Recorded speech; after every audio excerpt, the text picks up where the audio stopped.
nos vamos a poder juntar a tomar un vino algunos y una cerveza otros.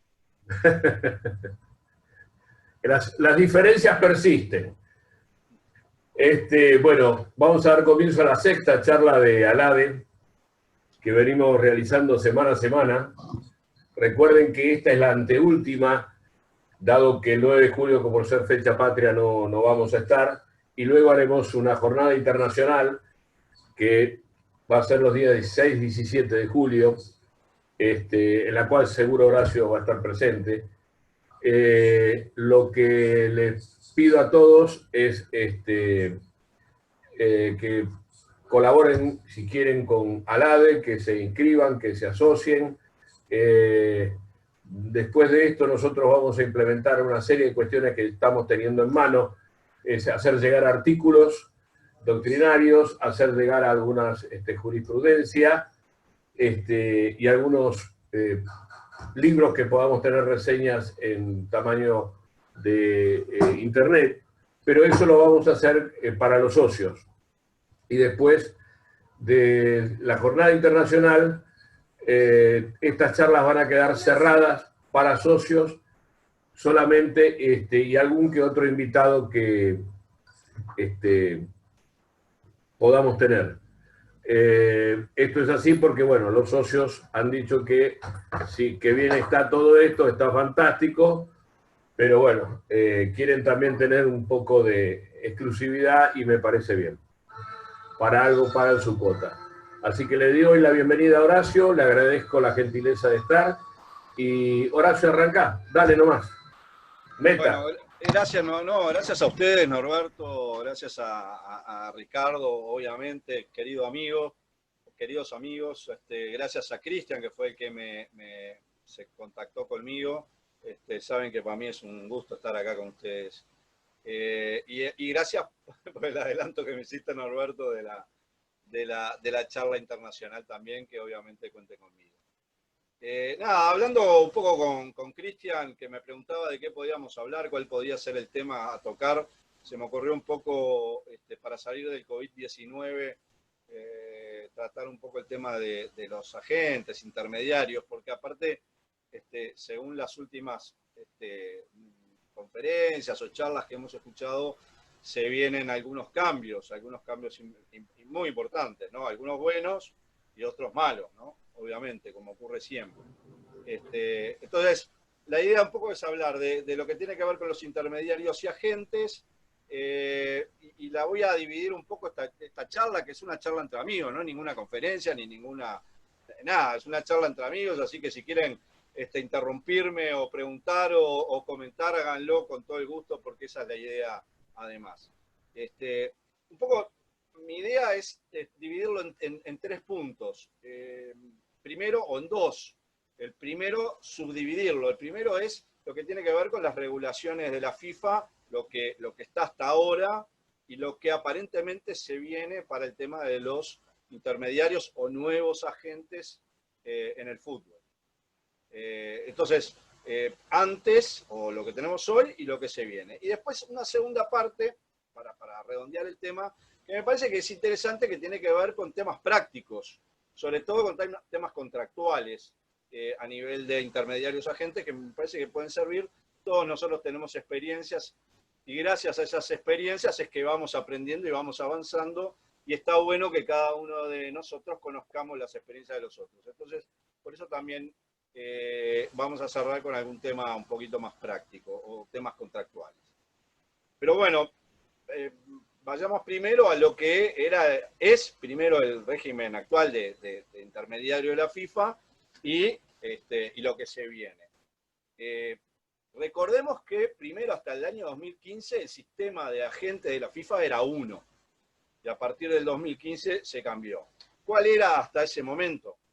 Está bueno decirlo porque ahora, luego de poquitos años de un nuevo régimen, la FIFA se ha dado cuenta que no estuvo bien del todo y entonces va a volver un poco para atrás. Pero hasta el año 2015 había un reglamento de agentes de la FIFA que tenía algunos puntos que eran muy importantes. El primero tenía que ver con la obligatoriedad de una licencia, es decir, aquel que quería ser agente FIFA tenía que dar un examen en su propia federación, aprobarlo. Bueno, ahí había una cantidad de cosas que se decían, porque yo no lo conozco, pero se decían que en algunas federaciones tenía un precio salvar el examen, en otras regía la amistad.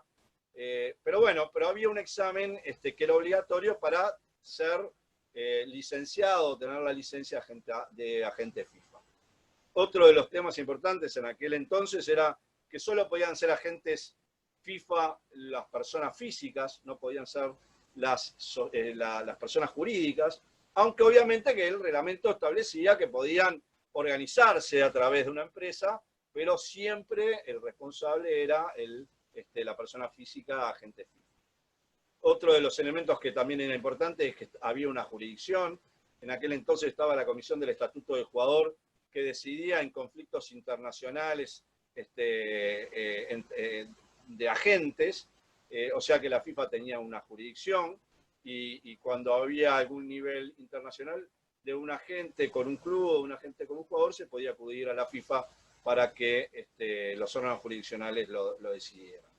Otro tema también que era importante tiene que ver con la posibilidad de los abogados y de los familiares del jugador de actuar también como agentes sin necesidad de obtener previamente la licencia FIFA. Estaba el seguro, había un seguro de responsabilidad obligatorio. Bueno, había todo un régimen que a partir del 2015 se termina, porque la FIFA entiende que quiere deshacerse de los agentes. Esa es la realidad. Y dice, bueno, yo voy a desregularizar a los agentes y que los agentes vayan por otro lado, que la FIFA no tiene nada que ver. Yo creo que en realidad el efecto fue otro, más que desregularización, lo que hubo fue una mayor regularización, porque ¿qué hizo la FIFA? Y ese es el sistema actual, es el que hoy tenemos vigente. Lo que hizo la FIFA fue decirle a las federaciones, señores de las federaciones, encárguense ustedes de los agentes. Regúlenlo ustedes. La FIFA hizo un reglamento de intermediarios, porque aparte le cambió el nombre, aunque la función era la misma. Hizo un reglamento de intermediarios, pero que son más que nada orientaciones. No hay pocas normas dentro de esa reglamentación general de la FIFA que obliga a las federaciones. Pero entonces le dijo, bueno, en base a estas orientaciones, señores de las federaciones, cada uno de ustedes establezca un reglamento para sus agentes. Y obviamente ahí, en vez de desregularizar, lo que se logró fue regularizar multiplicado por cada una de las federaciones del fútbol afiliados a la FIFA, que estamos hablando de 200 y pico. Cada una de las federaciones pasó a hacer su propio reglamento porque no tenía la obligación de cumplir con determinados requisitos, y entonces ahí, a partir de ese momento, habían algunos que sí, ¿no? Pero a partir de ese momento, las federaciones hicieron sus propios reglamentos, algunos exigían una doble inscripción, por ejemplo, exigían al intermediario que se inscriban y después exigían que se inscribiera el contrato, otros exigen solo la inscripción del intermediario. Tiene que ver mucho, además, las exigencias para poder inscribirse, como, por ejemplo, tener residencia. Creo que en Argentina exigen a los intermediarios que se inscriben en la AFA tener residencia en Argentina. En México exigen tener residencia en México y además permiso de trabajo. Creo que Brasil también. En Uruguay no. Entonces, un régimen que era bastante libre hasta el 2015 se convirtió en una regularización mucho mayor, mucho más estricta, porque cada una de las federaciones estableció su propio reglamento. Antes del 2015 había un plazo establecido, un plazo máximo que era de 2 años. A partir del 2015 cada federación quedó en libertad de establecer sus plazos si los quería. Por ejemplo, en Uruguay no lo hay, creo que en Argentina tampoco. Hay un libro que es bastante interesante, que seguramente a partir del año 2021 quede sin efecto, que es un libro que hizo un italiano que en realidad juntó a una cantidad de abogados de todo el mundo para que estableciéramos cada uno de nosotros en nuestras propias federaciones el régimen de los intermediarios.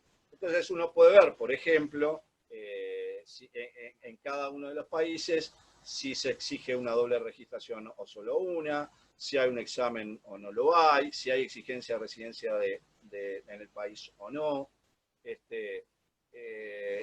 Está muy bueno, pero obviamente se va a terminar pronto porque según están anunciando se vienen cambios importantes. Otro de los temas que está rigiendo hoy en la actualidad es un tema que para mí es sumamente sensible, que tiene que ver con los menores de edad. Me parece una aberración, por supuesto, pueden haber opiniones distintas, pero según el reglamento actual de la FIFA sobre intermediarios, y que es algo que es obligatorio, se impide que cualquier intermediario que preste sus servicios en la contratación de un menor de edad cobre dinero por esos servicios. Y lo que es peor es que la previsión no solo alcanza al intermediario del menor, juvenil, sino que también alcanza al intermediario del club que contrata con el menor.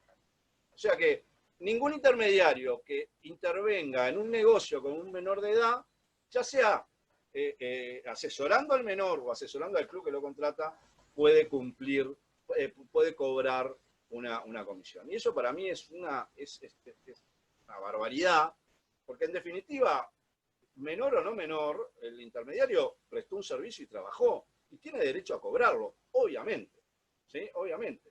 De la misma manera que un abogado se asesora a un menor de edad, o si una inmobiliaria, o si un médico, cualquiera que intervenga con un menor tiene derecho a cobrar sus servicios, y parecería ser que esto también es un absurdo que a veces viene de la FIFA en aras de proteger supuestos abusos a menores. Ahí lo trasladamos, Ricardo y Norberto, también a lo que son las prohibiciones de las transferencias internacionales, ¿no? Que se van para el otro lado. Porque obviamente existen abusos, pero no es la manera primero no son todos, seguramente sean los menos, y no es la manera de solucionar los temas con prohibiciones. Pero bueno. Horacio, te interrumpo un minuto, discúlpame. Claro. Me están diciendo si podés quizás acercarte un poco más donde tengas el micrófono o algo. Sí. Quizás hay algunos que están escuchando un poco bajo, yo te escucho bien, pero para responder a los compañeros. Ahí está mucho mejor. ¿Ahí está bien? Ahora que estoy buscando. Creo que sí, cualquier cosa está bien. No, cualquier cosa me avisan. Tal cual. ¿Ah? Muchas gracias. A ver si puedo tirar un poquito más el micrófono. Claro. ¿También ahí? Yo creo que ahí se escucha mejor. Yo por lo menos, cualquier cosa nos avisan. Sí. Y eso que grito bastante. Perfecto, ahí están diciendo que se escucha perfecto. Bueno, arriba. Seguimos un poquitito con las regulaciones que tenemos en la actualidad, ¿no? Denme un segundo. El precio, por ejemplo, no se estableció una limitación en cuanto a los montos sobre las comisiones. Hoy no hay una limitación, más allá que hay una sugerencia que se habla del 3%, pero cada una de las federaciones establece si quiere sugerir, si no quiere sugerir, si quiere establecer una obligación, un máximo, un mínimo. Lo mismo con los plazos. Los plazos antes, como dijimos, eran de 2 años como máximo sin la posibilidad de prórrogas. Hoy no existe esa limitación y entonces cada federación hace lo que quiere. En Uruguay no hay un plazo, lo que quiere decir que puede ser cualquier plazo. Había una norma que es interesante, que tiene que ver con el conflicto de intereses, que se establecía expresamente que un mismo intermediario podía, o puede, porque estamos hablando del régimen actual, puede intervenir por el jugador y por el club siempre y cuando se deje constancia por escrita de esa intervención, o sea, se anuncie, se informe, y que las otras partes acepten esa doble representación o esa doble asesoramiento. Lo otro que también parece importante, yo escuchaba hace unas semanas Agustín Amorós, que es uno de los abogados que trabaja con Juan de Dios, que es uno de los grandes abogados que está al lado de Juan de Dios. Y Agustín un poco lo que decía es, fíjense que en vez de liberar a los intermediarios como quiere la FIFA, como quería la FIFA, lo que hizo fue al revés, fue mucho peor, porque entre otras cosas, los intermediarios tienen la obligación de proporcionar toda su información respecto a todas las actividades que hacen en el año, para que además se publiquen, cosa que antes no ocurría, ¿no? Antes cada uno tenía su propia información y no tenía obligación de proporcionarla. Hoy existe una obligación de proporcionar esa información, incluso las propias federaciones tienen la obligación de publicarlas anualmente, seguramente no con nombre y apellido, pero sí tienen la obligación de publicarla. Eso es un tema también que de alguna manera, en vez de liberar al intermediario, lo perjudicó, ¿no? Y lo último tiene que ver con la jurisdicción que tenía la FIFA en el caso de agentes, que hablábamos que era la comisión del Estatuto del Jugador la que recibía las reclamaciones que tenían un nivel internacional. La jurisdicción quedó en nada a partir del 2015, es decir, no existe más, hoy por hoy no existe más una jurisdicción FIFA, la FIFA no interviene, y entonces eso queda liberado a la justicia ordinaria o eventualmente a través de cláusulas arbitrales a tribunales arbitrales, ¿sí? Pero hoy por hoy no hay una jurisdicción FIFA para los conflictos con intermediarios o con agentes, y ocurrió algo que fue muy curioso, que cuando salió la decisión y la comisión del Estatuto del Jugador dejó de entender y ser competente en casos de agentes, todavía habían contratos que tenían la jurisdicción FIFA. ¿Sí? Habían contratos que tenían la jurisdicción FIFA, porque esto fue de un día para el otro, y obviamente habían contratos que de repente tenían una vigencia de 2 años, y preveían dentro de su jurisdicción la jurisdicción FIFA. Entonces, ¿cómo se solucionó eso? Bueno, hay varias decisiones, hoy las hay y las subieron, decisiones del Tribunal Arbitral del Deporte, que consideraron que la cláusula que establecía la jurisdicción FIFA para conflictos con agentes podía ser trasladada a la jurisdicción TAS, y entonces el TAS, el Tribunal Arbitral del Deporte, aceptaba como cláusula arbitral, a pesar de que estaba dirigida a la FIFA, la aceptaba para sí y tomaba las decisiones, ¿no? Asumía la competencia. El resto, justicia ordinaria, y eso tiene cosas buenas y cosas malas. Ahora la vamos a ver en lo que tiene que ver con lo que se viene pronto, ¿no? De acuerdo a los anuncios. Pero eso es un poco los cambios que hubieron en el 2015. ¿Cuáles son ahora los cambios que se vienen? La FIFA ha reconocido de alguna manera tácitamente, y en otras en manera expresa. Nosotros escuchábamos el año pasado a Emilio García en el Congreso de la Real Federación decir que, en su opinión, no había sido acertada la modificación, pero lo que va a hacer la FIFA es volver hacia atrás, ¿sí? Se va a volver hacia atrás, va a volver un reglamento similar al reglamento de agentes, pero basado en 4 o 5 principios fundamentales para ellos. Esto es, obviamente, de acuerdo a lo que hemos escuchado, porque el reglamento todavía no está. Y no están, por lo menos en lo personal, y no sé si a alguno de ustedes les pasa lo mismo, no conocemos ni siquiera el proyecto, sí conocemos lo que son los principios que se están anunciando, ¿no? Bueno, ¿cuáles son esos principios en que se basan? Primero, volver a la licencia obligatoria. Eso es lo primero. Señores, vamos a volver a la licencia obligatoria.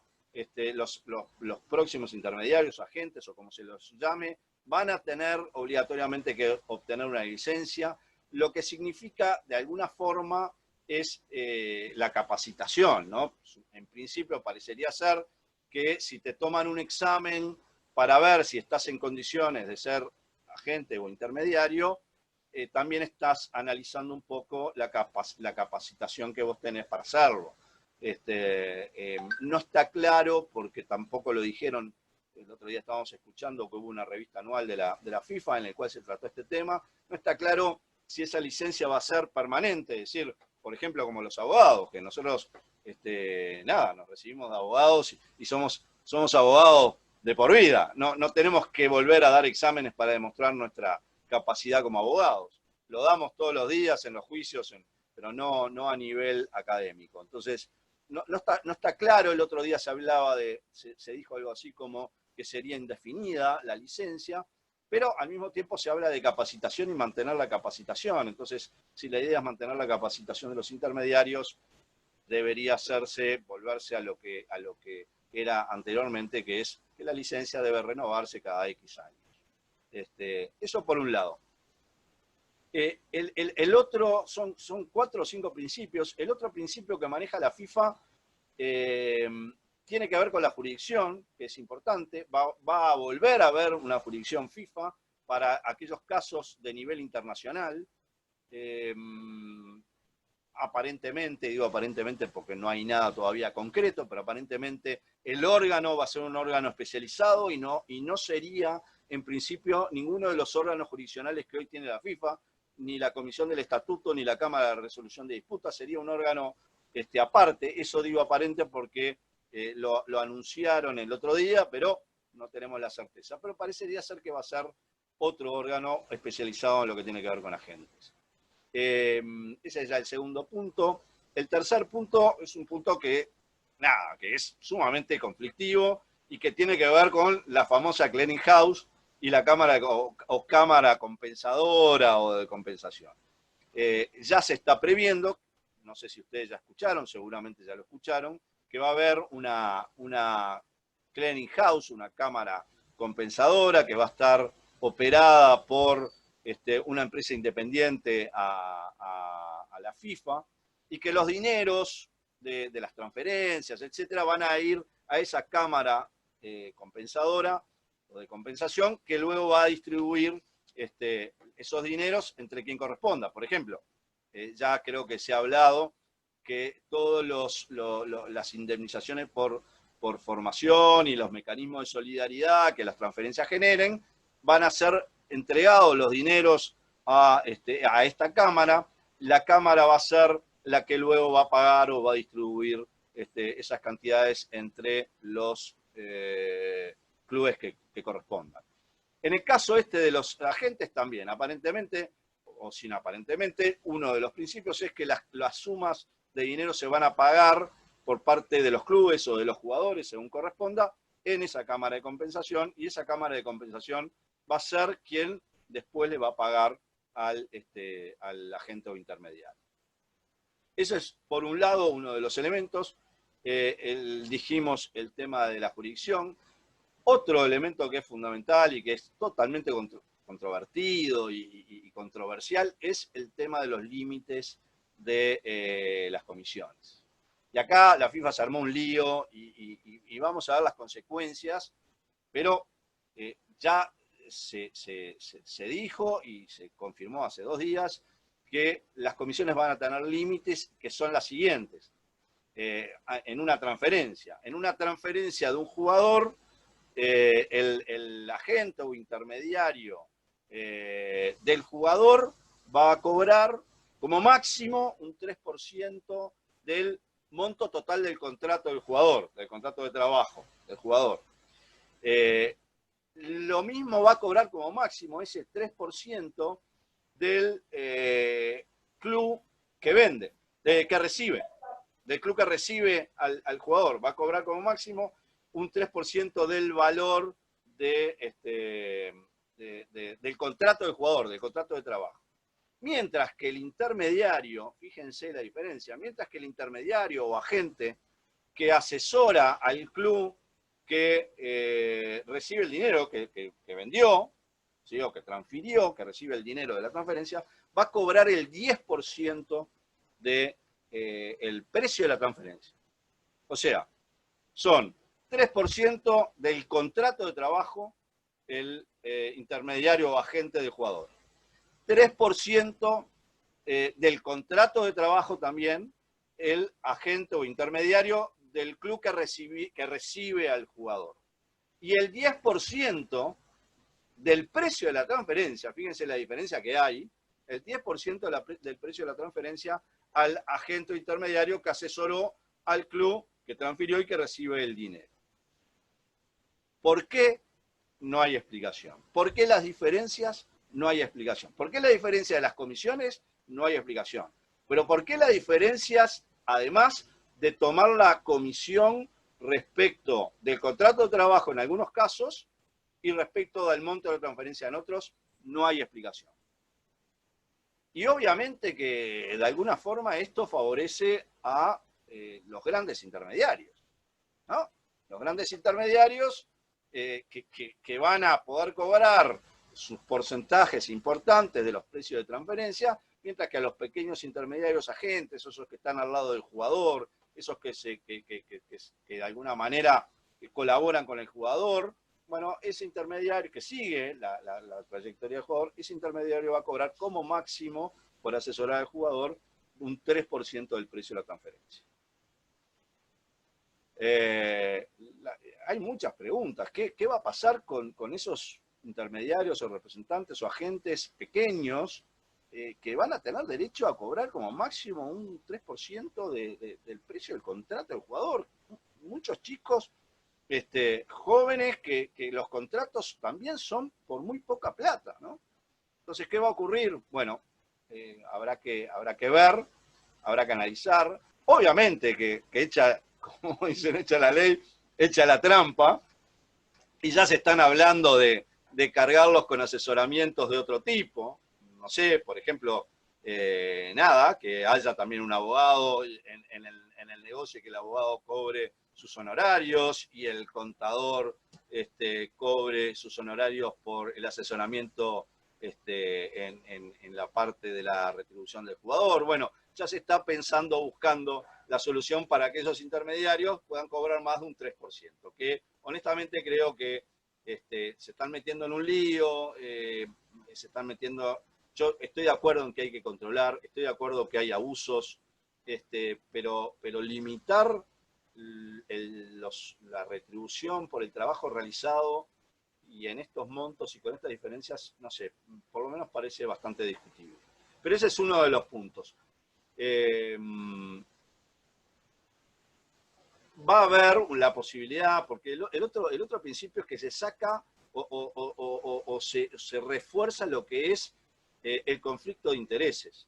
Habíamos dicho que en el régimen actual uno puede asesorar a las dos partes siempre que lo anuncie, lo informe y las partes lo acepten.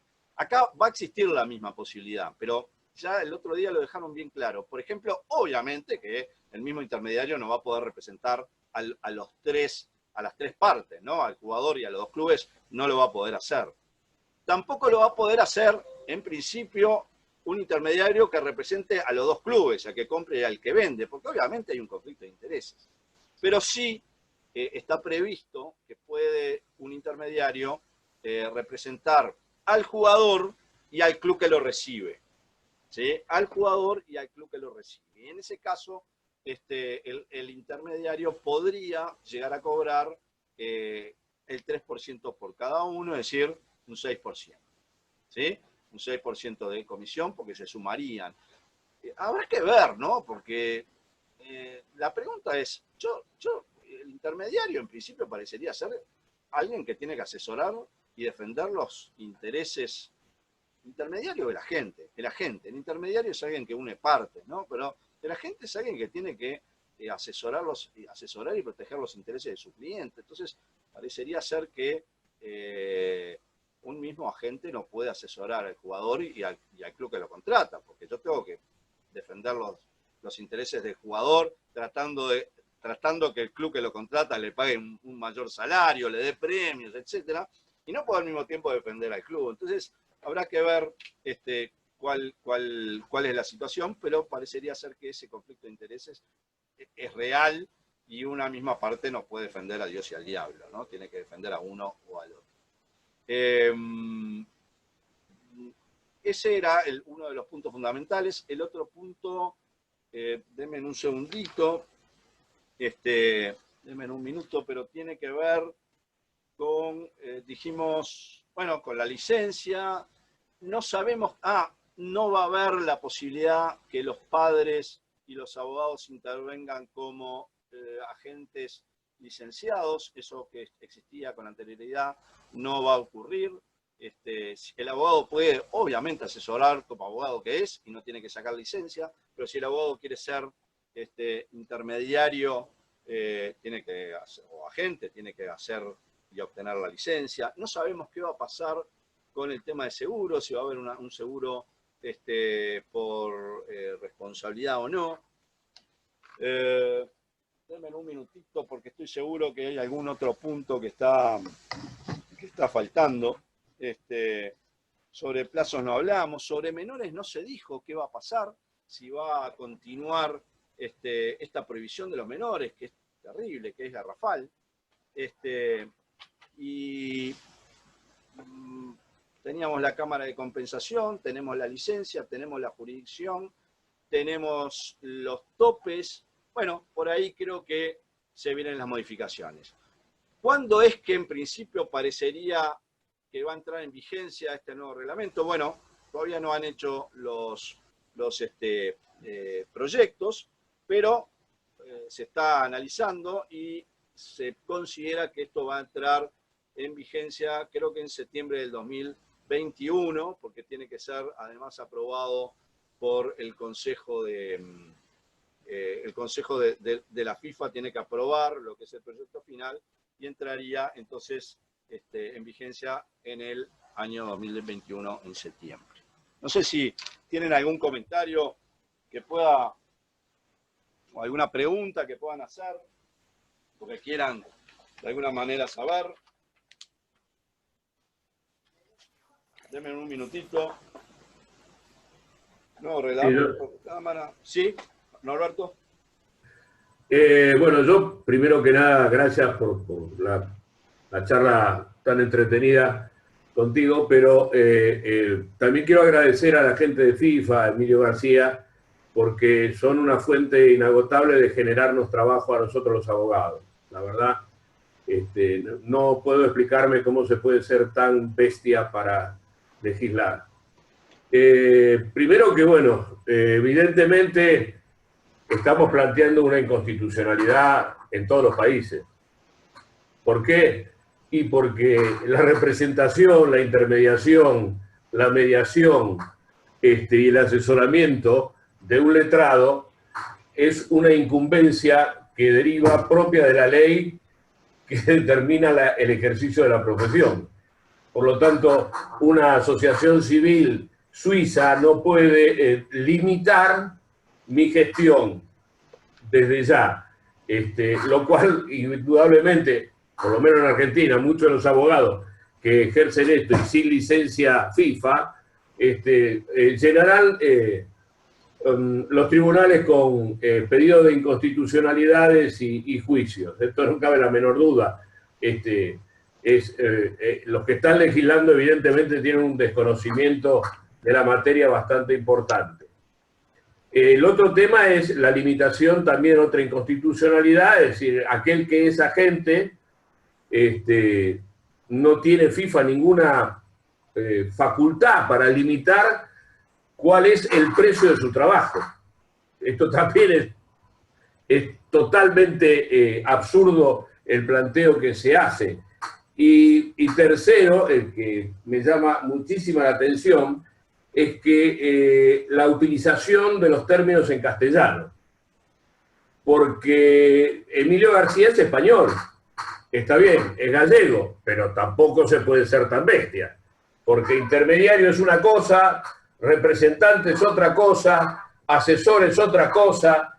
Y entonces, si vos me pones a mí un reglamento de intermediario, pero resulta que yo soy representante y me querés imponer a mí ese reglamento, te voy a decir, mirá, lo lamento, pero en mi Código Civil, intermediario es una cosa y representante es otra cosa. Como yo no intermedio, yo represento, por lo tanto no me alcanzan los límites de tu reglamento.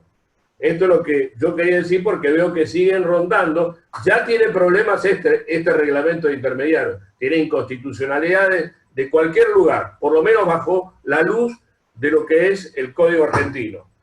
Pero aparte de que la representación y la intermediación es una profesión que está regulada por el Código argentino. Entonces, lo que yo veo es que no aprenden. En los mismos dicen que a través de los años lo que han hecho es nada más que una suma de errores. No sé qué pensás vos, Ricardo. Ricardo, te dieron la palabra. Tenés el micrófono apagado. Bueno, hola a todos. Sí, yo creo que hay que buscar un equilibrio ahí entre poner un orden en el sistema internacional de la actividad de los agentes. Obviamente no le encontraron la vuelta. Esto, ¿se acuerdan aquella sentencia de Laurent Piau del año 2003, creo, de la Tribunal de Justicia de la Comunidad Europea, que alguien que no estaba registrado como agente, planteó quién es la FIFA para tener el monopolio de regular estas cuestiones? Bueno, en un fallo muy polémico, este Tribunal Europeo le dio la competencia a la FIFA que transitoriamente pueda regular estas cuestiones.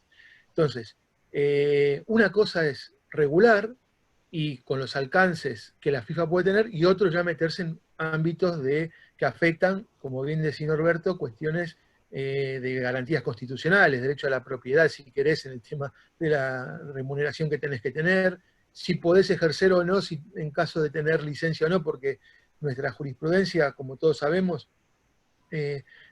digamos, rechaza la posibilidad de aquel que no está registrado como agente, la posibilidad de cobrar sus honorarios por más que haya hecho su labor. Sí, creo que la FIFA se excede claramente, y lo que explica muy bien Horacio, me parece que va ahondando ese camino, digamos, ajeno a la legalidad. Ya digo, mi idea es que puede haber una regulación mínima para poner un mínimo orden, pero hasta un punto. Y aquello ya de que cobren a través de una cámara de compensación, ya es el delirio jurídico de los más importantes que he escuchado, ¿no? Porque imagínate que la FIFA, vos haces la labor y te tenés que pagar a una entidad financiera que la FIFA contrató para que tu cliente le pague a ellos, para que esa entidad financiera te pague a vos. Como vos decís, yo creo que va a haber muchos planteos ante la justicia ordinaria de ese mecanismo. Pero perdón, Horacio, vos sos el... No, a mí me parece bárbaro intercambiar ideas, por eso cuando Norberto pidió enseguida le di la palabra.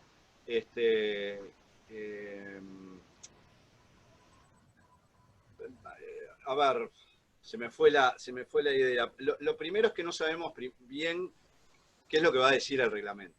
No sabemos. No sabemos si va a referirse a agentes. Estoy de acuerdo con Norberto, no es lo mismo un agente que un intermediario. Son cosas totalmente distintas. Y obviamente tiene irregularidades y tiene defectos enormes, como estas normas como tantas otras que vienen de la FIFA.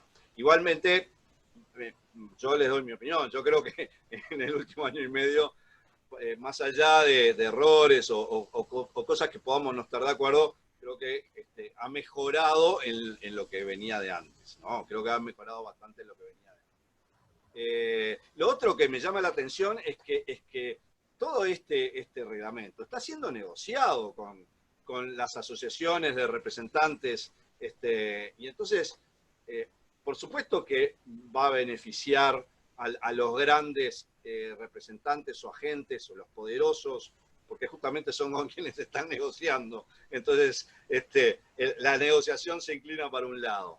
Pero no deja de estar siendo negociado con los agentes que están aceptando de alguna manera que su dinero, que van a cobrar y que cobran de los clubes, pase por una cámara de compensación. Habrá que ver cómo termina la historia, pero aparentemente esas son las indicaciones. Yo acá vi algunas preguntas o algunos comentarios, no preguntas, pero algún comentario que hace o que hicieron. Por ejemplo, lo hacen tan rápido que se me cambia, pero Carlos Reyes decía algo que tiene razón. En realidad, esto debió ser una escala. Yo lo escuchaba un poco también el otro día. ¿Por qué un 10% o un 3%? Nosotros, por ejemplo, en Uruguay tenemos un arancel de de honorarios de abogados que establece que cuanto mayor es el monto del asunto, menos es el porcentaje, y cuanto menos es el monto, más es el porcentaje. Entonces, perfectamente podemos hacer escalas. ¿Por qué un 3%? Ahora, si yo voy a hacer un contrato de un jugador chico, joven, en un equipo de segunda, y el 3% quizás no vale la pena el trabajo que yo realizo. Entonces, quizás esa es un poco lo que dice Carlos, la solución también. Podría haber sido solución. Hacer escala, ¿no? Y cuanto más es el monto, menos es el porcentaje. Y viceversa. Pero bueno, estos son un poco lo que se viene, seguramente se viene, porque ya lo están diciendo. La otra pregunta es, obviamente que nosotros no tenemos la obligación, o los agentes o los intermediarios no tienen la obligación de licenciarse y seguir las reglas de la FIFA. Los que sí tienen una obligación, lamentablemente, son los jugadores y los clubes, que seguramente en el nuevo reglamento establezcan y repitan lo viejo, que es que no pueden contratar o entrar en una relación con un agente que no sea licenciado, y si lo hacen, tendrán sanciones disciplinarias, ¿sí? Ahora, obviamente que las sanciones disciplinarias que pudieran existir no hacen que el acuerdo del jugador y del club con un agente no licenciado, y que el trabajo del agente no licenciado no se haya hecho y no tenga valor a nivel de cada país y de la justicia de cada país. Habrá que después analizar qué es lo que dice la justicia de cada país para determinar si efectivamente la persona que hizo el trabajo, que hizo el carácter de agente, tiene derecho a cobrar lo que pide que cobre, y después, por un lado paralelo, vendrá, si viene, una sanción disciplinaria de la FIFA a quien contrató con un agente que no es licenciado. Pero obviamente que el negocio es válido, obviamente que tiene consecuencias, y lo hemos visto siempre. Sí, en Argentina, y un poco lo que decía Ricardo, por lo menos en sentencias del año 2005, creo, 2002, 2005, sentencias argentinas que establecen que los agentes deben tener licencia, y si no la tienen, no pueden cobrar la comisión. No recuerdo bien el razonamiento que hizo la justicia en esos casos, pero según tengo el recuerdo, es como que la ley argentina habría adoptado para sí las normas de la FIFA, y entonces las hacen obligatorias también a nivel nacional. Es un tema que no quiero meterme, porque ahí los que saben son ustedes en Argentina. En Uruguay está claro que un agente no licenciado es un agente, y si hizo su gestión, y si prueba que efectivamente trabajó y que logró el negocio, va a tener derecho a cobrar la comisión. No tenemos ninguna sentencia que diga que debe cumplir con las normas de los reglamentos de la FIFA para tener derecho a cobrar su trabajo o su servicio. No tenemos. Yo me acuerdo de Beatriz Venturini, que algunos de ustedes, Norberto y Ricardo, la vieron en algunos de los congresos acá en Uruguay, que es una ministra de un tribunal de apelaciones, especialista en derecho civil, y que se ha ido acercando al derecho deportivo. Ella es especialista en daños. Un poco lo que me comentaba a mí en su momento es que podía llegar a utilizarse las normas FIFA solo como doctrina más recibida. Es decir, podía llegar a decir, bueno, está bien, a ver, tengo esto, tengo lo otro, como decido, bueno, hay unos reglamentos FIFA, podría llegar un juez o un tribunal a decir que son de aplicación las normas FIFA simplemente como la doctrina más recibida, pero simplemente como un comentario. Pero no tenemos en Uruguay ninguna sentencia que establezca la obligatoriedad de los agentes, representantes, intermediarios, o como quieran llamarlo, de seguir las normas FIFA, o de cumplir con las normas. Bien, Horacio, si querés... perdón, te interrumpí. Sí. No, por las otras preguntas, como vos quieras, yo así vamos cumpliendo con los tiempos. Dame un minutito. Fíjate tranquilo. Me dieron esa instrucción, así que... Dale, déjame ver el tema de lo que está, de lo que es la práctica, ¿sí? Bárbaro. Tres, cuatro puntos nada más, y ya después, si quieren, hacemos preguntas, Así que nada, yo todavía tengo 45 minutos más, o sea que... Bárbaro. ¿Tá?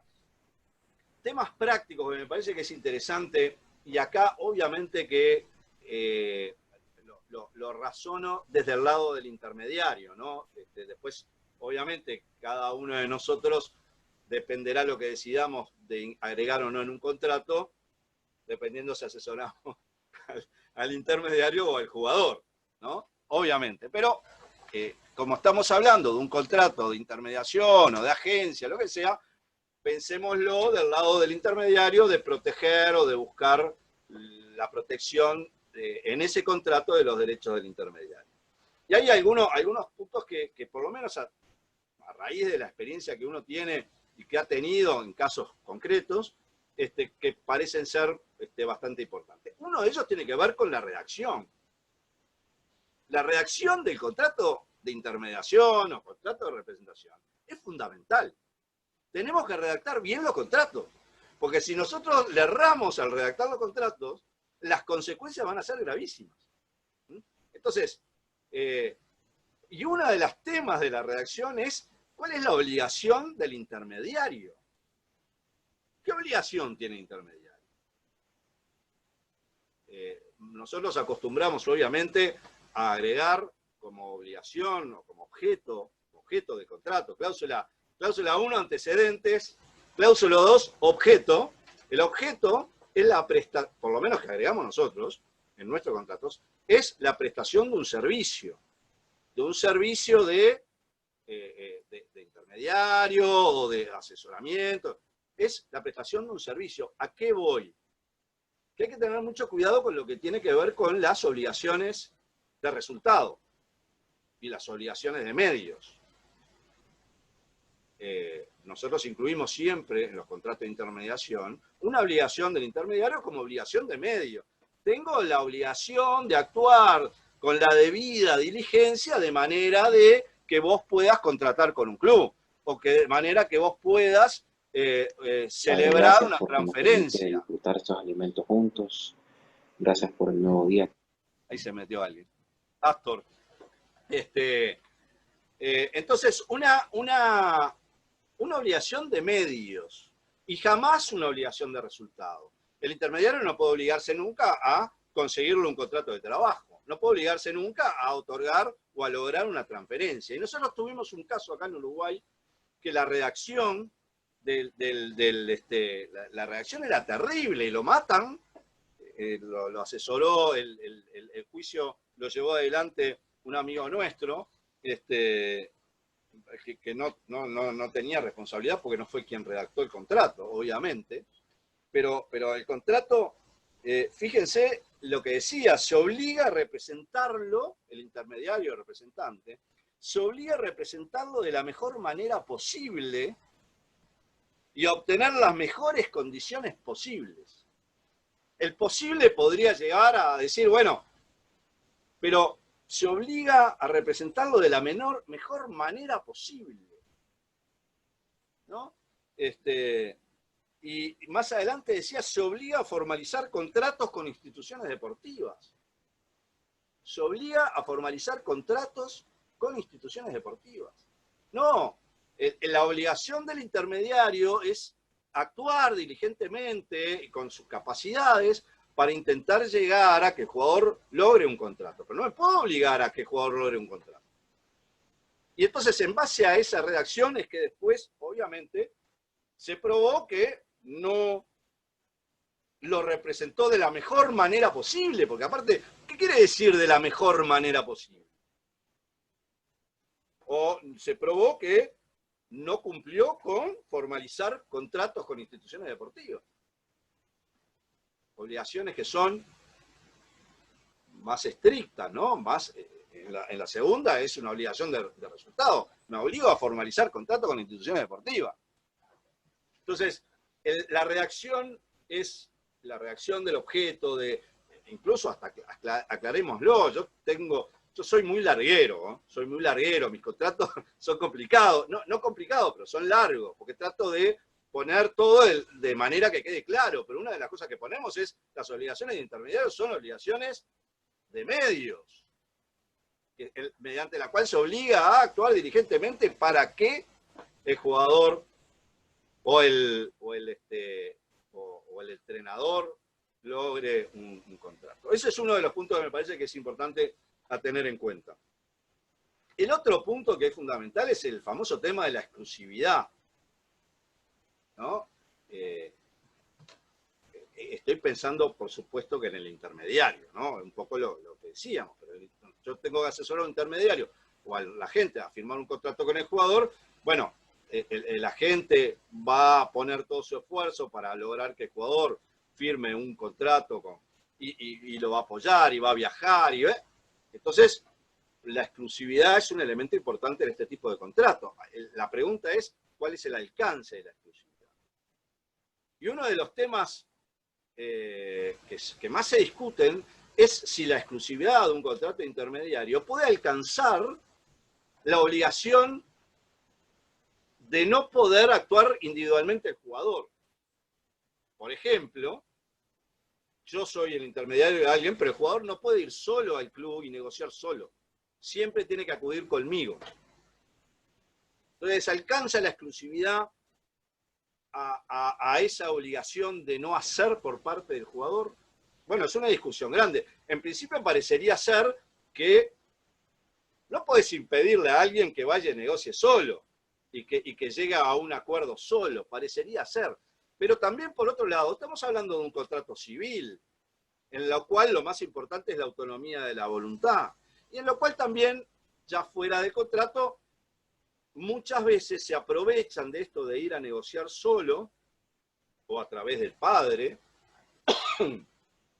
para justamente, de alguna manera, saltear al intermediario que viene trabajando por el jugador desde hace tiempo. Entonces, a nivel de Uruguay tenemos a la propia Beatriz Venturini que dice, que entiende que esta obligación que se le impone al jugador o al entrenador de no ir solo individualmente a negociar es una obligación que es totalmente válida y que es perfectamente pactable a nivel de contrato. Ocurre lo mismo en España. Hay un trabajo muy bueno de Rodríguez Ten sobre los agentes intermediarios, muy bueno, en el cual hace referencia también a este tema. La justicia española está dividida, pero mucha de la justicia española entiende que este tema de la prohibición del jugador de negociar solo o a través de sus familiares es totalmente válido. O sea que ese es un tema que es importante, porque si yo pongo exclusividad, yo pensando en el intermediario, insisto, si yo pongo solo exclusividad en cuanto a que no puede ir a otro intermediario o no puede hacer un contrato similar al que yo tengo con otro tercero, si yo me limito a eso, obviamente que pueden haber situaciones en las cuales el jugador o el técnico aleguen ir solos cuando en el fondo hay un tercero que lo está asesorando oculto, ¿no? Escondido. Entonces, bueno, eso es una cláusula que parece ser de interés.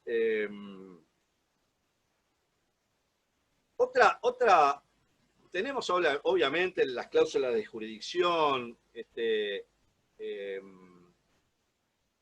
esas son las típicas que tenemos. Si va a haber una justicia, a nivel de la FIFA, yo honestamente, y más allá de lo que tiene que ver con los tribunales arbitrales, yo creo que la FIFA, la jurisdicción FIFA de alguna manera lo que hace es, el otro día lo hablábamos con Norberto también en un Zoom, lo que hace es presionar al incumplidor a que cumpla, porque de lo contrario pierde la elegibilidad o la posibilidad de ser elegible, etc. En el caso de los clubes no pueden competir, y ahí entramos con lo que tiene que ver con las acciones de amparo que Norberto hablaba el otro día y que obviamente son totalmente válidas. Nosotros en Uruguay, por ejemplo, y les doy la experiencia que yo tengo, hicimos 2 o 3 juicios muy importantes, hicimos más, ¿no? Pero 2 o 3 juicios muy importantes asesorando a agentes que fueron ganados con cláusulas penales importantes, $500.000, €500.000, contra jugadores, y hoy tenemos un papel espectacular, que es la sentencia, pero el jugador no tiene bienes a su nombre, vive en otro país, y entonces tengo un perfecto juicio por un monto espectacular, que lo único que me permite es trabar un embargo y mantener un embargo genérico por una cantidad de años sin que finalmente pueda cobrar lo que la sentencia dice. Y por eso a veces comparo lo que tiene que ver con las otras jurisdicciones, que es la jurisdicción de la FIFA, que de alguna manera no te traba un embargo, pero te presiona o presiona al perdidoso a cumplir, porque de lo contrario te dejan sin jugar o no sos elegible. Por supuesto que a nivel legal y constitucional será cuestionable o es cuestionable, pero a nivel práctico, para quien defiende al acreedor, es un sistema que es bueno, o por lo menos que tiene buena eficacia en algunos casos. Un tema tonto, por supuesto, el famoso tema de los domicilios, de los domicilios contractuales. Es un tema que parece tonto, pero por favor, en un contrato, si ustedes están asesorando a un intermediario, por favor establezcan un domicilio especial o contractual. ¿Por qué? Porque el jugador sabe que viaja de un lado a otro, y si no ponemos un domicilio contractual, vamos a estar llegando siempre tarde en la notificación al jugador que está ahora en Uruguay, mañana en España, pasado en Inglaterra. Entonces, no se olviden, es un tema práctico, pero que a veces, en el apuro de hacer el contrato, nos olvidamos de pactar un domicilio contractual en Argentina, en Uruguay, para saber que si vos notificás ahí una demanda o una intimación o lo que fuera, intimaste y notificaste bien.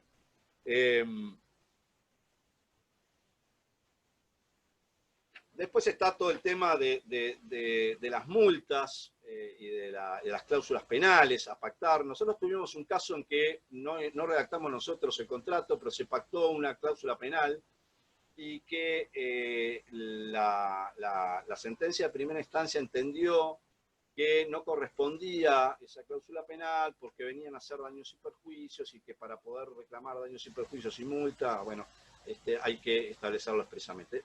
A lo que voy es, cuando establezcamos las cláusulas penales o las multas, analicemos bien la mejor redacción, de manera que el día de mañana esa cláusula penal no sea controvertida y la podamos ejecutar.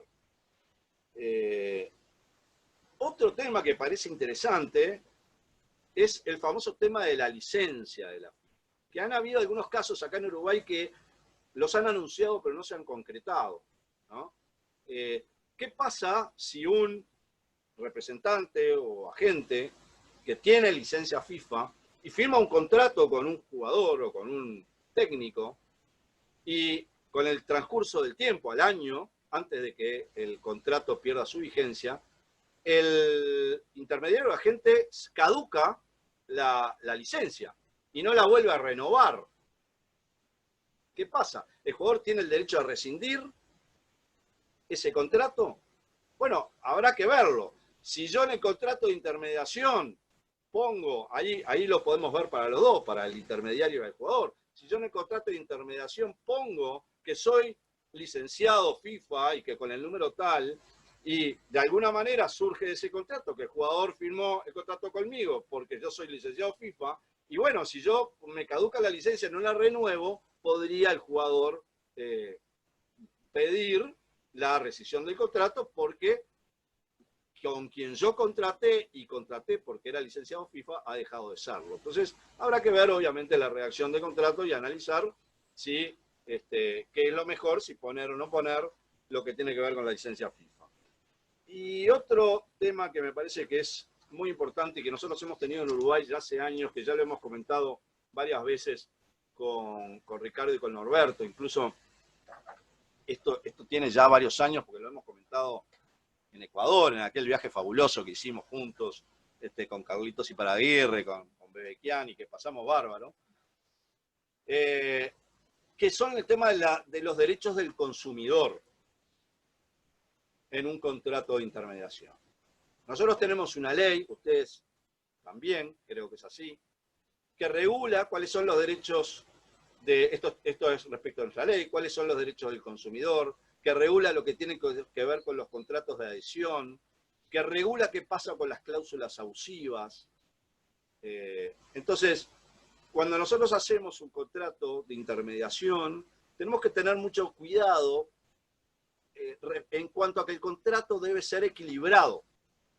No podemos pactar todo a favor del intermediario, porque justamente estaríamos, el intermediario que ejerce su profesión podría ser considerado una empresa, y el jugador podría ser considerado un consumidor, y el contrato que le presenta, que normalmente ocurre, que le presenta el intermediario al jugador, es un contrato que ya viene hecho por el intermediario y que el jugador acepta porque no tiene nadie que le diga que no, o no tiene nadie que lo asesore, o en realidad confía en su intermediario.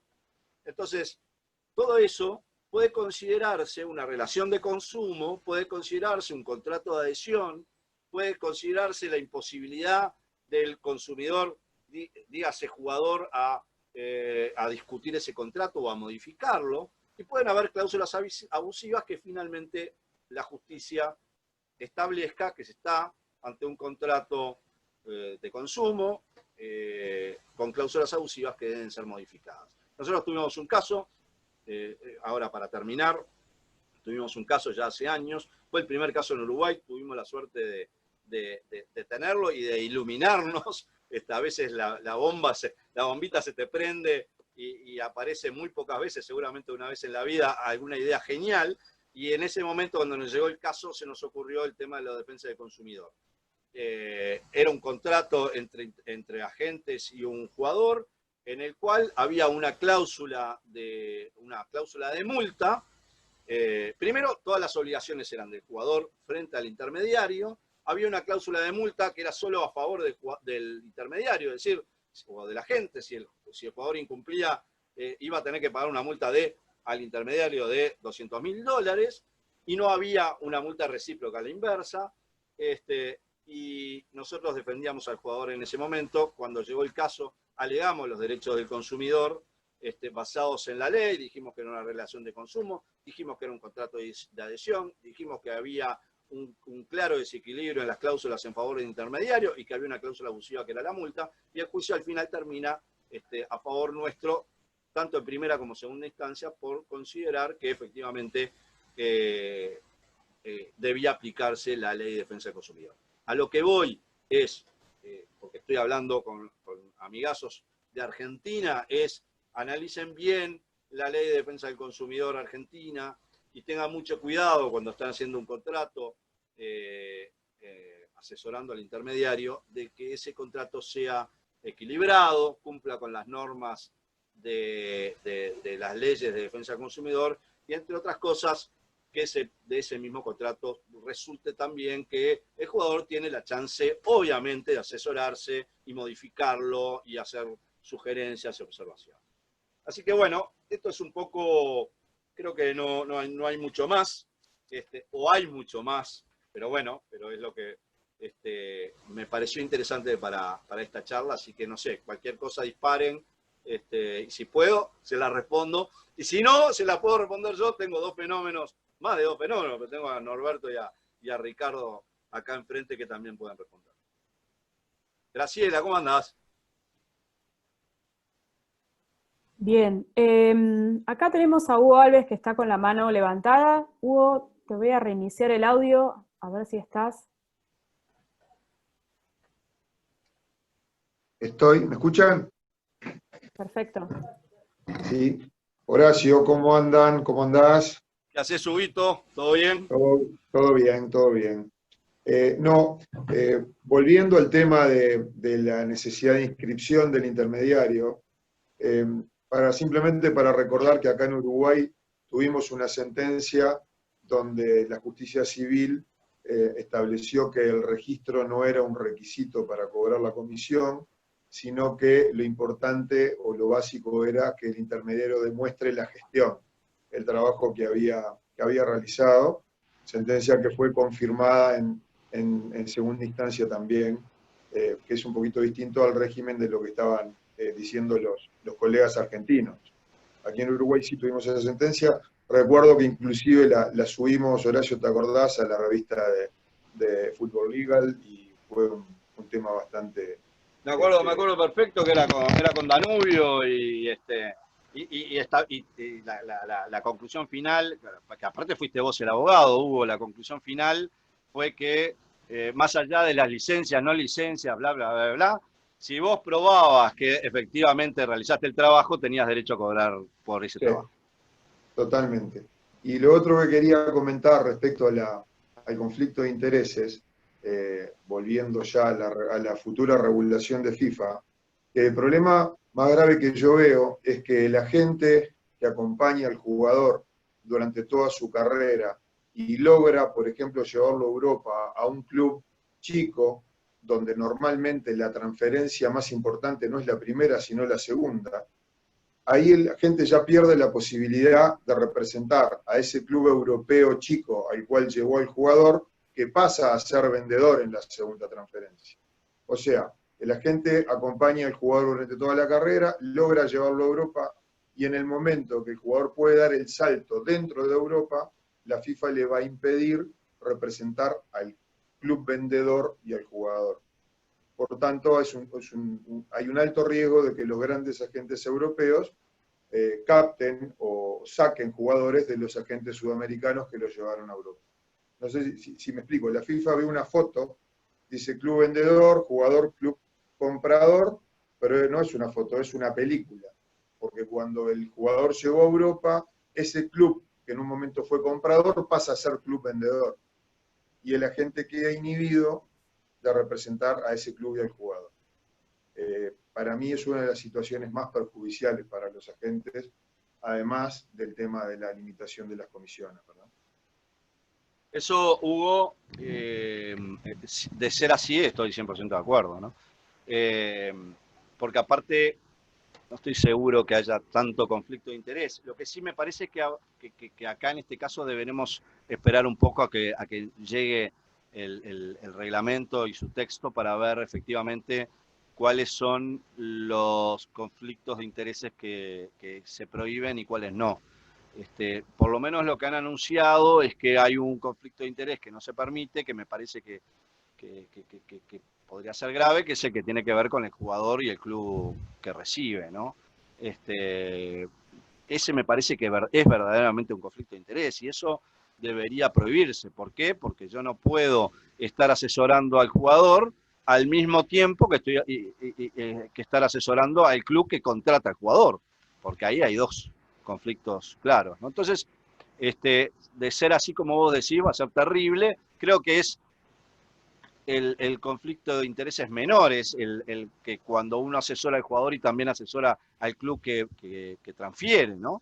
Porque están los dos con el mismo interés, o más o menos, no hay un conflicto. Pero bueno, de ser así, obviamente va a ser un problema que van a tener los intermediarios porque no van a poder solo asesorar al jugador, ¿no?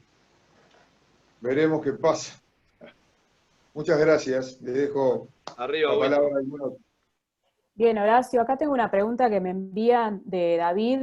Él lo que plantea es que, viendo esto de que lo que están armando desde FIFA, la mayoría de los intermediarios y seguramente más adelante los agentes van a establecer contratos a su favor, propone, David, por eso te pregunto a ver qué te parece a vos, armar, permitir la participación de abogados dentro de FIFA, armar como un pool de abogados calificados por FIFA, y acá lo que plantea es que sea diferente al letrado que redacta el contrato y que esté como para asesorar, orientar a los jugadores dentro de FIFA. Plantea esta propuesta, así que te la leo, David, no sé qué pensás vos. No entendí. ¿Está David por ahí? A ver, David, arriba. Sí, por supuesto, puede habilitarse el micrófono. Porque no entendí bien la pregunta. Bien. Buenos días, doctor Horacio, ¿qué tal? ¿Cómo está? David Pesúa le habla desde Lima, Perú. ¿Cómo anda, David? ¿Todo bien? ¿Cómo está, doctor? Tanto tiempo. Gusto verte. La última vez que nos vimos fue en Cali, si no me equivoco. Sí, el año pasado, exacto, ¿no? Exacto. Doctor, lo que le quería consultar es lo siguiente. Perdón, me regalaste una botella de licor o no me acuerdo qué. De pisco, fabulosa. Pisco peruano. El pisco, ahí está. Doctor Ricardo, ¿qué tal? ¿Cómo está? Lo que estaba planteando es lo siguiente. en varias oportunidades he tenido la ocasión de escuchar a muchos intermediarios manifestar. Yo también lo he sido, bueno, yo he sido agente hasta el año 2014, no renové bajo la figura de intermediario, pero lo que quería consultar es lo siguiente. Siempre se manifiesta que hay una relación de confianza entre la gente o entre el intermediario y el jugador. Sin embargo, las cláusulas de penalidad y de periodos forzosos son bastante leoninas. Bueno, no leoninas, pero son bastante severas. Lo que yo consultaba es si que habría la posibilidad de que hubiera un pool de abogados certificados por FIFA para que asesoraran a los jugadores de fútbol, ya que como usted lo manifiesta, va a haber conflicto de intereses respecto a una operación, porque el agente lo que quiere es cerrar la operación, quiere cobrar su comisión, y si bien es cierto el jugador quiere ir a un mejor mercado supuestamente para percibir una mejor cantidad, me parece que va a haber siempre un conflicto, y además consideren lo siguiente: el intermediario, posteriormente van a ser agentes, van a querer seguir llevando a los jugadores a esos clubes. Entonces, me parece que la parte más débil es la del jugador. Mi propuesta era que existiera un pool de abogados certificados por FIFA, así como los abogados pro bono, que FIFA evaluara para que pudiera servir de orientación a los jugadores a efectos de poder saber a qué realmente se están sometiendo, porque no siempre el nivel de los jugadores es el más idóneo. A veces, muchas veces no entienden ni siquiera los contratos, y me parece que la parte más débil definitivamente es la del jugador. Por lo tanto, esa podría ser una alternativa para tratar de zanjar, porque le puedo comentar una situación que también el doctor Ricardo Freganavia conoce. ¿Qué sucede en los casos de los jugadores que están en México, se van de México al extranjero, y según legislación laboral mexicana a ellos les corresponde un porcentaje de esa transferencia? Un intermediario no se lo va a decir al jugador, porque si no se cierra la puerta de ese club. En cambio, un abogado sí se lo va a manifestar. A eso es más o menos lo que apuntaba. Y gracias por la oportunidad. A ver, la posibilidad de la FIFA de hacer un pool de abogados y asesores, a ver, por un lado, no sería mala idea si incluye a todos los abogados, porque nos está sacando del tema de las reclamaciones de solidaridad y formación, así que algo de trabajo nos tiene que dar por el otro lado. Pero obviamente que es un tema sumamente delicado, lo que no implica que la FIFA no pueda tener sus abogados pro bono, como lo están haciendo a nivel de comisión disciplinaria para algunos casos, pero yo lo veo difícil. Es más, si no te ponen en esa lista, tenés un problema también, ¿no? Porque en definitiva la FIFA puede también dirigir, ¿no? Y poner a quien la FIFA quiere como abogado dentro de ese pool y dejar afuera a otros abogados. Acá estamos hablando en un Zoom que somos, creo que todos abogados, o la mayoría somos abogados, o sea que es un tema también peligroso, ¿no? Es un tema peligroso porque de alguna forma la FIFA va a dirigir y va a poner a quien ella desee como asesor de jugadores, y otros pueden o podemos quedar afuera. Yo lo que creo, a mí me parece, David, que lo que creo es que hay que tratar de lograr, de alguna forma, que no sé bien cuál es, que los jugadores empiecen a asesorarse. Esa es la realidad. Los jugadores, no solo los jugadores jovencitos, los jugadores mayores tampoco se asesoran, muy pocos se asesoran, ¿no? Porque entienden que ellos saben y que creen y que... Entonces, yo creo que hay que buscar la manera de así como hace 12 años para atrás o 20 años para atrás, los clubes tampoco se asesoraban, y hoy el derecho deportivo y los abogados especializados en derecho deportivo ha aumentado, y bueno, de esa manera me parece que hay que buscar que los jugadores también busquen asesoramiento, ¿no? Sin que la FIFA le diga a quién. Bien, Facundo tiene la mano levantada. Ahí te estoy Arriba, habilitando. Facundo. Hola, ¿qué tal, Ricardo? Horacio, Norberto, ¿cómo están? Bueno, más que nada mi consulta es, en el caso, a la hora de poder asesorar a un agente o representante, también intermediario, a la hora de sentar jurisdicción en sus contratos, por ejemplo, con su representado, ¿qué conviene más si es ante la vía ordinaria o, por ejemplo, en el caso del boletín oficial de la AFA, donde habla acerca de los intermediarios, habla de un órgano de resolución de conflictos, ¿no? En donde cualquier litigio que desprenda de ese contrato se va a resolver ahí. Entonces, a la hora de asesorarlo, ¿qué conviene? Sentar jurisdicción en vía ordinaria, de los tribunales ordinarios, por ejemplo, en civil, comercial, o conviene más este caso de que se resuelva a través de este órgano. Y recordemos también de que, por ejemplo, hay muchos representantes, agentes que ejercen la actividad sin estar debidamente inscritos en la asociación miembro, ¿no? En este caso, ¿se podría cuestionar la legalidad de ese contrato? Por ejemplo, en el caso de que otro representante o agente decida, entre comillas, robarle al jugador y firmar un nuevo contrato, él sigue estando debidamente inscrito. ¿Podría cuestionarse esa legalidad del contrato y sería, en el caso del agente afectado que no está inscrito, ¿podría ser un contrato ejecutable vía ordinaria? Esas serían las dos preguntas que tengo yo. Bueno, yo voy a contestarle algo, después le doy la palabra a Ricardo y a Norberto, que tiene que ver con lo que es AFA. Yo, según tengo entendido, en la actualidad la AFA no tiene ningún órgano jurisdiccional funcionando, ¿no? No sé si es así, a nivel de este tipo, ¿no? No sé si es así o no, pero hasta hace poco por lo menos sabía que no había una cámara de resolución o un tribunal o una comisión que decidiera este tipo de conflictos. Eso es lo primero. ¿Ricardo o Norberto? Mira, es así. Formalmente, como bien decía Facundo, hay como un boletín de AFA que dice que las cuestiones, los conflictos donde hay un intermediario, antes un agente, involucrado, sea el conflicto entre dos agentes, entre agente club, agente jugador, está este órgano de resolución de litigios. Pero que realmente sabemos que está, pero no hay ningún reglamento. Vos te metes en la página de la AFA y no existe el procedimiento, no. O sea que digamos, no, es decir, si lo fijás como jurisdicción, estás muerto porque no existe. Claro, no, están nombrados los miembros, pero bueno, es una cuestión que ante la falta de claridad, y siendo lo que decía Facundo y la especificidad acá de Argentina, me parece que vas a tener más garantías en la justicia ordinaria, claramente. Yo diría TAT, ¿no? De Tribunal Arbitral del... Por eso iba a decir eso. El TAT. Claro. Norberto estaba levantando la mano ahí, desesperado para hablar. No, a ver, tiene razón Ricardo. A mí me tocó actuar frente a ese órgano de resolución de litigios, representando al club. Está Germán Ramírez, es el único abogado que está en este momento del ENSEAD. Y me tocó la ridiculez, por ejemplo, de ir a contestar una demanda, y cuando pregunté en la AFA dónde debía dejar la demanda, nadie sabía. El único que salió fue el doctor Biján de Pena, que me dijo, dámela a mí, que yo se la hago llegar al órgano. Es decir, yo desconfío de todos los organismos que tienen que resolver conflictos y que dependan de una federación.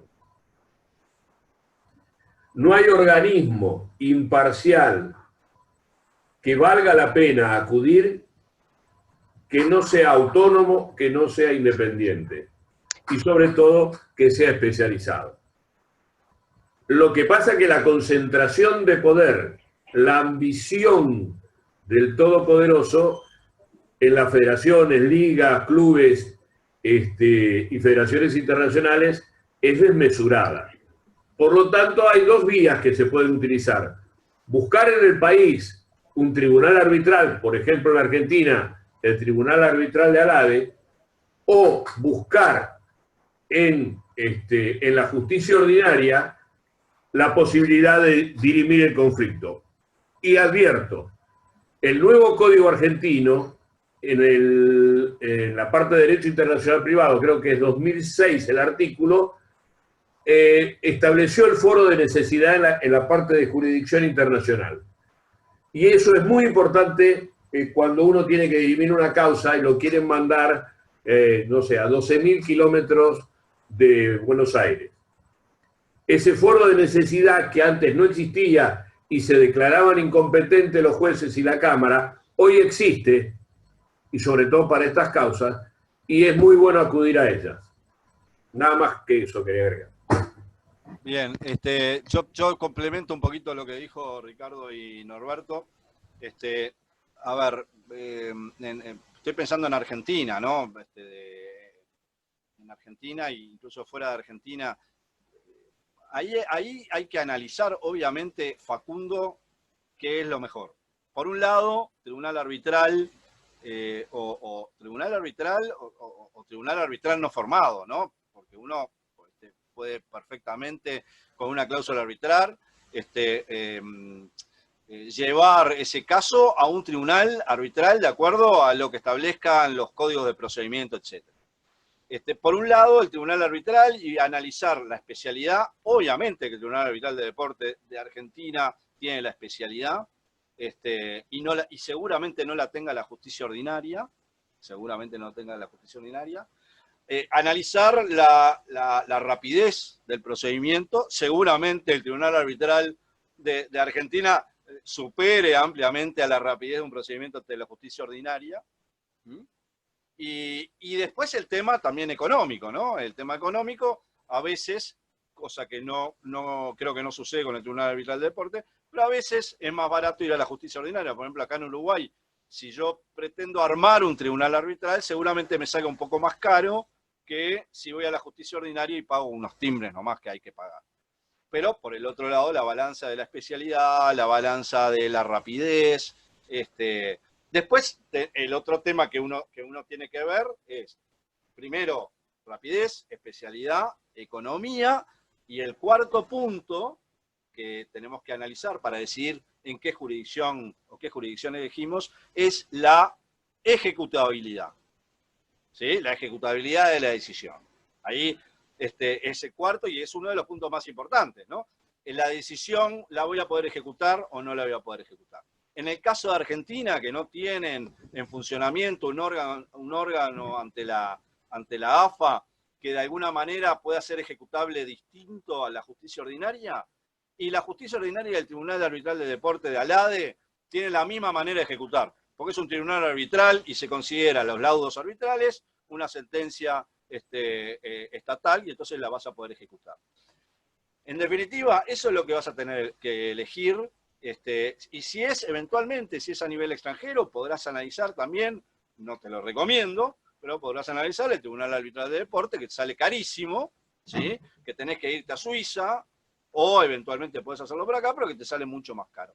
Hay un tema una noticia, aprovecho y meto el aviso, porque salió ayer, o anteayer, es que aparentemente próximamente el Tribunal Arbitral de Deporte va a tener como idioma oficial el español. Así que eso es una buena noticia entre tantas noticias oscuras. Pero Facundo, me parece que eso es lo que tenés que elegir. Si a mí me preguntás, y seguramente en Argentina opto por el TAT, seguramente. O sin seguramente, seguro que opto por el TAT, porque no hay elemento que te puedas inclinarte a favor de la justicia ordinaria. La especialidad la tiene el TAT, la rapidez la tiene el TAT, la ejecutabilidad es la misma del TAT que la de la justicia ordinaria, y seguramente la parte económica se debe hacer similar porque seguramente no sea caro. Ahí los que saben más son Ricardo y Norberto, ¿no? El micrófono, Norberto. Micrófono. No, yo quería aclarar algo. A nosotros nos fue muy bien en el órgano de resolución de disputas porque el doctor Ramírez actuó muy diligentemente, etcétera, etcétera. Pero vuelvo a repetir, y lo que dijo Ricardo y lo que dijo Horacio, tienen razón. Es preferible un tribunal arbitral totalmente independiente o la justicia ordinaria que caer en las manos de un órgano afiliado o adherido o incluido dentro de una federación o de una confederación, porque las presiones ya sabemos cómo juegan. Y bueno, no es lo mejor que puedo recomendar. Prefiero, sí. También coincido con el TAT, ¿no? Nosotros en Uruguay, Norberto y Ricardo y Facundo y el resto, tenemos tribunales a nivel de la Asociación Uruguaya de Fútbol, que en los casos de los tribunales que entienden los conflictos con los jugadores y con los entrenadores son tribunales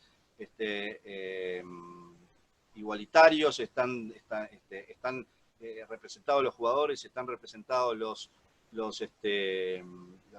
clubes, y cuando es el entrenador salen los jugadores y entran los representantes de los entrenadores. Entonces hay un equilibrio. Les diría que quizás es más problemático la formación de los miembros de esos tribunales, que quizás no tienen la formación que uno quisiera que tuvieran como personas que van a tomar una decisión, que tienen que tener un fondo jurídico importante. Me parece que ese es más el problema que tenemos que lo que puede ser la influencia a nivel de decisiones. Quizás en el tribunal, en la Cámara de Resolución de Disputas de la AUF, que es entre clubes, quizás ahí puede sí tener alguna influencia, algún club más fuerte que otro, pero a nivel de jugadores y entrenadores, me preocupa más la formación de los árbitros o de las personas que van a decidir que la posibilidad de influencias o inclinaciones de ellos. Bien, Horacio. Javier, ¿te podés habilitar el micrófono? Pidió la palabra, así que vamos a pasarlo. Ahí está. Bueno, gracias, Daniela, Ricardo, Norberto, Horacio, a todos los amigos. Nada, como Horacio comenzó la charla, que era una charla entre amigos, me atrevo a participar. Si no, no estaría opinando, porque mi política siempre está escuchar y nunca hablar. Pero bueno, del órgano de resolución de litigios algo entiendo, porque participé en el primer órgano que se creó en la AFA y que se ha modificado y se ha publicado en Boletín Oficial el nuevo reglamento el 23 de mayo. Yo participé en la primera etapa. Como todo, cuando comenzó tenía grandes expectativas, porque bueno, pudimos fallar libremente en 1 o 2 fallos, pero es verdad, ¿no? Uno al participar en un órgano y ser parte de la asociación no tiene la independencia, pero no la tiene no por recibir presiones, no la tiene por sí, por propio, porque uno sabe que puede estar perjudicando una decisión. Yo no sé si en forma inteligente o no, en los pocos fallos que me tocó resolver, lo que intenté hacer fue generar mediaciones. El artículo 5 en ese momento, no lo tengo presente en el presente reglamento, el artículo 5 nos facultaba a generar mediaciones, y bueno, lo que intentaba hacer era lograr ese camino. Pero ningún órgano que esté dentro de la AFA, y en este caso no tenga representación tanto de agentes de jugadores como de futbolistas argentinos agremiados, podrá tener peso propio. Yo creo que el órgano de resolución de litigios es algo que había salido en FIFA en su momento, y por eso la AFA lo tuvo que adoptar. Y creo que es una buena chance previa para acudir al TAD, una buena chance hasta sería de mediación interna, rápida, efectiva, si estaría compuesto por todas las partes interesadas para resolver en este caso. Si estamos solamente designados abogados que respondemos históricamente a la Casa del Fútbol, es muy difícil lograr imparcialidad. Ahora entiendo que está funcionando el órgano. Sí, es cierto, está Germán Ramírez, pero hay creo que 2 abogados más, Norberto, no recuerdo los nombres, creo que estaba quien era en un momento presidente de colegiales, me parece, pero no recuerdo los nombres. Y el gran problema también que tiene es que no puede resolver sobre cuestiones monetarias el órgano. Entonces, si no puede resolver sobre cuestiones monetarias, me acuerdo cuando estábamos nosotros, se había hecho tan burdamente el reglamento que se había puesto a la misma tasa que había fijado la FIFA para este conflicto. Entonces se había puesto 1000 francos suizos. Entonces cuando me venían a presentar la demanda, le digo, mirá, vas a tener que pagar 1000 francos suizos y encima no te voy a poder determinar cuantía de esto. O sea que vas a perder, digamos, es una pérdida de tiempo y una pérdida de dinero. Así que creo que por eso el órgano dejó no tuvo nunca eficacia. Pero yo lo atribuyo más a la falta de eficacia, a la falta de parcialidad de sus miembros, en cuanto no hay componentes de tripartito. Tendría que ser un órgano tripartito y más limitado para una especie de mediación previa obligatoria para luego acudir a los tribunales arbitrales deportivos. Bueno, era eso nada más porque como es una charla entre amigos, quería contar qué había sucedido.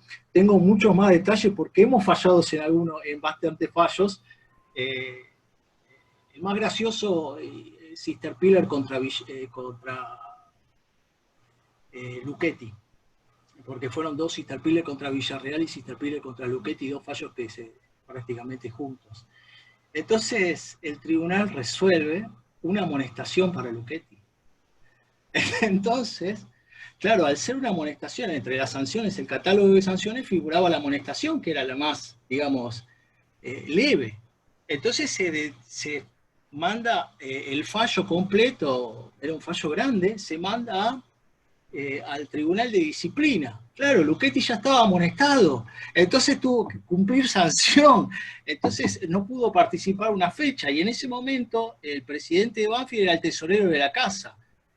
Bueno, uno quiso mediar y tener ese problema, y grave problema terminó surgiendo todo esto, con una amonestación simple. Así que, no, los órganos de resolución, para poder ser prácticos, deberían tener participación de todos y ser bastante más democráticos de lo que por ahora son. Gracias, Javier.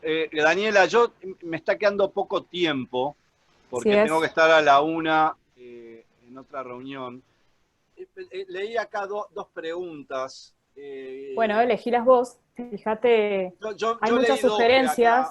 Una de Luigi Scuderi, perdón, sí, que pregunta, dice así: Horacio, mi pregunta es la siguiente: ¿qué sucede cuando un agente firma un contrato de representación con un jugador, por ejemplo, 2020 a 2022, y durante la vigencia de ese contrato aparece otro agente que le hace firmar al jugador 2 contratos con fecha anterior a que tenía el primer agente, es decir, 19-21 y 21-23? Esto es terrible, ¿no? Y entonces pregunta, ¿cómo logro hacerlo? ¿La certificación ante escribano puede ser? La certificación ante escribano, a ver, la certificación ante escribano debería ser el otro, el que te truchó, el que te pasó por arriba, porque si la haces vos, la certificación vas a tener fecha 2022, y el otro va a venir con otro, sin certificación de firma, sin nada, con fecha anterior. O sea que si todos hicieran una certificación de firmas, acá en Uruguay la certificación de firmas no da la fecha cierta al documento, no lo da. Se necesita la protocolización del documento para tener fecha cierta. Pero si todos lo hicieran sería bárbaro. Pero está claro, Luigi, que si lo haces vos la certificación, igual va a venir el otro sin certificación y te van a bromar igual. Si a mí me preguntás, la solución es la siguiente, porque ¿cuál es el problema? El problema, el malo de este tema, ¿es el otro agente o es el jugador que aceptó firmar un contrato con fecha anterior, aun cuando fuera posterior? Entonces, la solución que yo le veo rápidamente es, en la cláusula primera de tu contrato, del contrato de 2021, vas a tener que establecer que el jugador declara bajo juramento que no tiene ninguna relación con ningún otro agente al día de hoy. Obligación que, si después se nota que se incumplió, va a tener que responder por la multa, los daños y perjuicios, etc. Esa es la solución que veo rápidamente para este problema.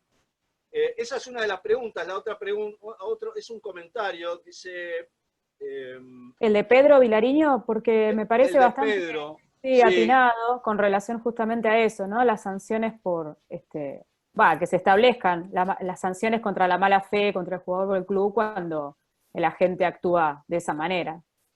Sí, en realidad este es el otro agente, pero obviamente, Pedro, yo cuando hacía el análisis un poco del contrato de intermediación, lo hacía pensando justamente en la característica y en la especialidad del contrato de intermediación y asesorando, por supuesto, que al intermediario. Pero obviamente que también, y que lo vemos todos los días, el abuso y la mala fe de muchos intermediarios frente a los jugadores o frente a los clubes. Entonces, obviamente que también establecer aquellas consideraciones o aquellas cláusulas Por eso yo hablaba, las penalidades y todas esas cosas tienen que ser equilibradas para las dos.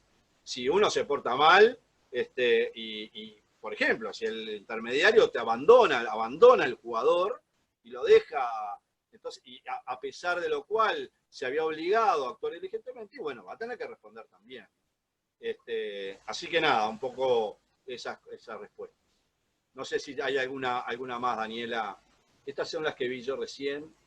Sí, después, bueno, había, apelo a tu tiempo, a tu disponibilidad, y te agradezco desde ya. Después había muchas sugerencias, sobre todo con relación a esta distinción entre las funciones de agente intermediario, que tendría que eso distinguirse por parte de FIFA, en el caso de que se regule de esa manera. Pero bueno. No entendí la pregunta, perdón. No, sugerencias, te decía, justamente pensando en esto, en esta distinción entre agente, intermediario y representante, que FIFA distinga esas tareas en el reglamento, de manera tal que se pueda respetar cada una de las actividades, ¿sí? Después Héctor Breckman también hablaba del gestor de negocios, que es una figura en Argentina que existe, de manera tal que se pueda después reclamar la retribución de esa intervención o de esa actuación. No sé qué sí, en vos. realidad, a ver, yo tengo el recuerdo que la distinción entre agente e intermediario, la FIFA no la hizo. Me parece que las funciones que se previeron en ambos reglamentos, tanto el de agente como el intermediario, eran similares. Es más, de nuevo, siempre hablan del asesoramiento a uno o a otro, y cuando estamos hablando de asesoramiento a uno o a otro ya no es intermediario. Intermediario es el que está en el medio y que trata de unir dos negocios, pero parecería ser que la gente es mucho más con intermediario, tiene que ver con asesoramiento, tiene que ver con asesoramiento en la carrera deportiva, y tiene que ver con asesoramiento en los derechos de imagen, y tiene que ver con asesoramiento en una cantidad de cosas, ¿no? Tal cual. Cosa que no la tiene el intermediario. Tal cual. Y bueno, y la última, entonces, si me permitís, sí, claro. Que acá de Carlos Reyes, que plantea esto de la exclusividad o no en el contrato con el intermediario. Viste que habías hablado esto de qué pasa si el jugador de pronto o alguien cercano, o sea, puede salir y negociar algún tipo de contrato o algo en contraposición con la exclusividad que firmaste con el intermediario. Si es conveniente o no pactar esa exclusividad o no en el contrato. No, para el jugador no es conveniente, obviamente que no es conveniente para el jugador, porque le impide al jugador tener la libertad de ir solo o de ir con su padre. Sí, pensaba yo también. Pero la idea es, a ver, ¿no? yo soy la relación entre un agente y un jugador, o un jugador y un agente, es una sociedad que dura en el tiempo. Entonces, lo que voy a decir puede resultar un poco idealista, pero la verdad es que si yo voy a mantener una relación por 2 años con alguien, tenemos que decirnos las cosas desde el principio tal cual son, ¿no? Tenemos que dejarnos claros y no escribir una cosa a medias para yo el día de mañana tener la chance de...